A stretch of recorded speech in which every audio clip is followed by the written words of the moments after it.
Do banks treat you differently when you make large deposits? One day I had a TT deposit for around $10 million. A few hours later I got a call from a personal banker asking if he could come around and buy me a coffee. I said, thanks, but I really wasn't going to be a source of other services and didn't really need anything.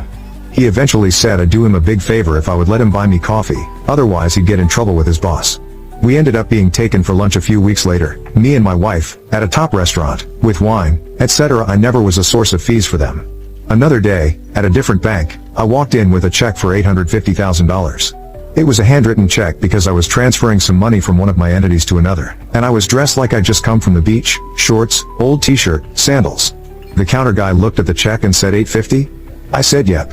He pressed a few buttons and gave me a receipt which I stuffed in my pocket. When I got home a few hours later, I happened to glance at the receipt. Yep, you guessed it, $850. This was late on a Friday afternoon, too late to ring the branch. Over the next couple of days,